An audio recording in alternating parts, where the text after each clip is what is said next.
Hey guys, what's up? JK with Porn Reboot here. Today we're going to be talking about how to use the internet responsibly when you're trying to quit pornography.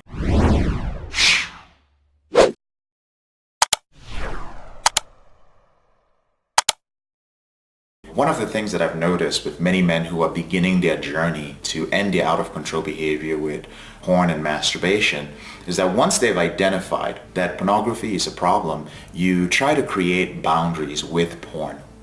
It is, however, important to realize that sometimes when you have out-of-control behavior with pornography, it's sometimes because you are using it to medicate some sort of pain. And that pain could be anything from loneliness, to stress, to boredom. Got my cat Frosty there who's sitting in her box, you know. If it fits, I sit, like they say.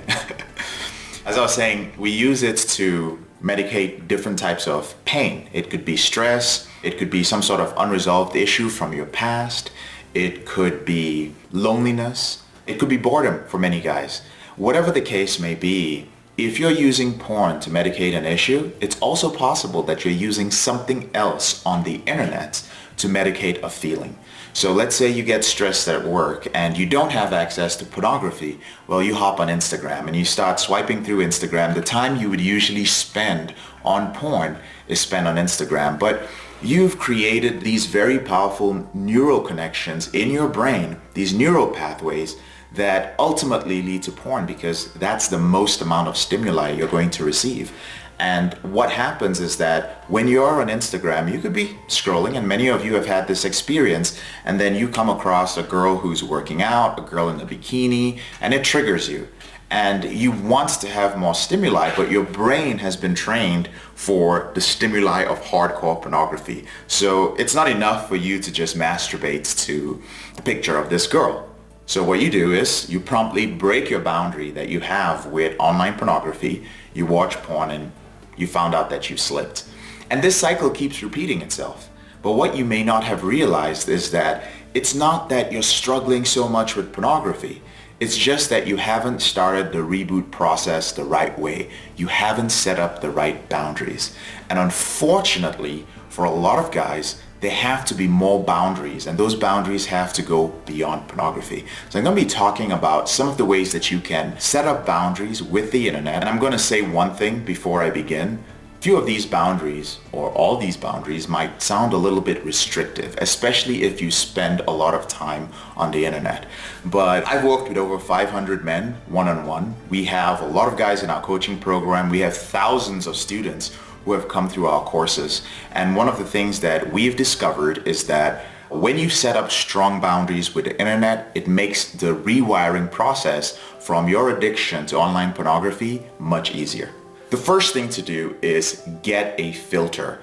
And what a filter does is that it automates the process of blocking pornography, blocking social media, blocking a few other things that you use to medicate your pain when you're on the internet. So instead of you trying to use your willpower to stay away from Instagram, or to stay away from YouTube if that's triggering for you, or to stay away from a specific blog site or website, you can just have the filter do it for you. And the filter that I recommend is Covenant Eyes. The reason why I recommend Covenant Eyes is twofold.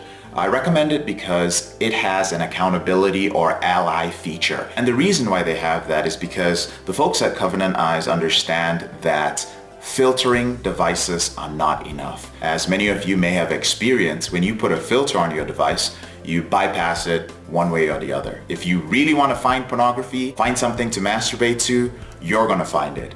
But when you add that accountability feature and features like screen capture, what it does is that you're now in a situation where if you view something that is explicit, a screenshot will be taken of it, blurred out, and then sent to your accountability partner. In addition to your accountability partner being able to see the things that you've been viewing or the sites that you've been visiting while you're on the internet. So that serves as a much stronger deterrent than just a filter. And when you have a filter of any type, whether it's a different type and Covenant Eyes or Covenant Eyes on its own, you basically have two lines of defense against anything that could cause you to slip.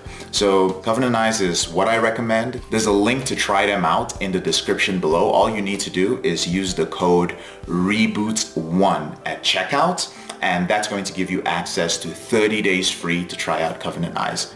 That is the first step. The next step is to stop using social media unless you make money from it. Yes, I said that. And I know that's a difficult one for many people to swallow, but if you're using social media just for entertainment purposes and you have found yourself in a situation where you were triggered by social media, my recommendation is to give it up for a while, okay? It's gonna help the rewiring process. You're not going to be exposed to triggering material, and most importantly, you're not going to be able to find pornography, because you can find porn on Instagram, you can find porn, there's a bunch of it on Snapchat, and you can definitely find porn on Facebook, and you can find it on YouTube. I'm including YouTube in this, yes. And all I'm suggesting is that you take a brief hiatus from all this social media for 30 to 90 days. I suggest 90 days, but I know most men can only go 30 days. If you can go more than 30 days, kudos to you. I did that during my recovery, and it was one of the best things that I did for myself. And all I suggest is that you do this while you're trying to quit pornography and see what the difference is. Most guys, especially those who go through one of my coaching programs, at the end of 30 days or the end of 90 days of working with me, they have no desire to go back on social media. They realize, first of all, that they can live without it.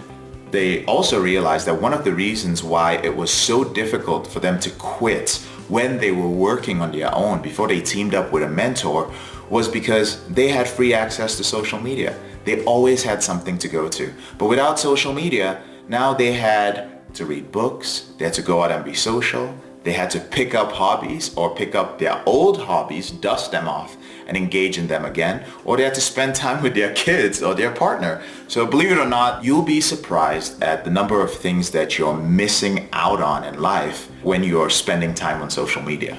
The third is give up news websites and blogs. I noticed early when I started coaching and mentoring men that they would stay off pornography and they would stay off social media, but I noticed a lot of them were still slipping. And it wasn't because of other issues, because they were being coached through those things. But I found out that a lot of them still felt that need to medicate things like loneliness and boredom. So a typical scenario is somebody who's at work and you're doing some work that's very, very stressful, and you want to get away from it because it's repetitive or you just don't like it. So he jumps on his phone and then he's like, oh, I can't get on social media and I can't watch pornography. I can't do anything like that. So the next thing he does is he goes to a news website or he gravitates towards some gossip blog. Why do you gravitate towards those things? Well, it's because of the novelty. You're just getting a dopamine hit from all the different headlines that you're seeing, all the sensational news. But you don't realize that there is a neurochemical reaction going on, and all you're searching for is just something to satisfy that because you're so used to having those neurochemicals released to make you feel better. The reality is, outside of blogs and news sites, there are healthier ways of making yourself feel better in a stressful situation. When you distract yourself and you run to the news or you run to something sensational or you go to read a blog that is entertaining, you are not dealing with the issue at hand. Whatever it is that's causing you to get stressed out doesn't get resolved. And that's why you find many men who are in their late 20s, in their mid 30s, many men in their 40s and 50s whose level of frustration has not gone up, which means that as you grow older, as a man, as a human being, you should be able to handle more stress, especially mental stress. It doesn't make sense if you are highly skilled in a particular area, but you are always stressed out. 10 years later, you're stressed out. 2 years from now, you're still stressed out. So it means that something is wrong. And usually what is wrong is that the areas that you find challenging, you're not dealing with them. You're running away from them, and there's less and less awareness of what's happening. It's very surprising. Sometimes I work with some men and they just think that it's their job that's stressful. But once I've helped them create these boundaries and they have to sit there or they have to meditate or they have to speak to someone or they have to take a break and go to the gym, something other than distracting themselves with technology, they start finding out the real reason why they get stressed out or why they feel lonely or why they get upset. In one case, one of my clients found out that there was just a manager that he really didn't like. And every time this specific manager assigned a task to him, he immediately got stressed out. It didn't matter what the task was. It was just an issue he had with that specific manager. Somebody else could give him a task that was way more challenging. He would just be in the right mindset to do it. And it was crazy. For him, it was mind-blowing because he'd been dealing with this problem for about 3 years. There were also some other men who, once all these boundaries had been set for them, they found out that the reason that they were feeling very depressed and lonely and isolated from other people was because they had built a habit of purposely isolating from people. So they had built this habit where when there are a lot of people around having a conversation and they don't find the conversation interesting, they would just get on their device and just kind of fade into the background and disappear or just distract themselves because they just didn't want to put in the effort to communicate with those other people, or they just didn't like the subject matter. The funny thing is that unfortunately for them, they just kept doing that all the time. And unfortunately, the things you find on your phone when you disengage from connecting with a person is often more interesting, it's more stimulating to you than interacting with other human beings. Over time, that becomes a habit. That habit continues and it just becomes your temperament. And after that, it just becomes your personality. People start thinking that that's the type of person you are. You're just a person who is isolated and alone.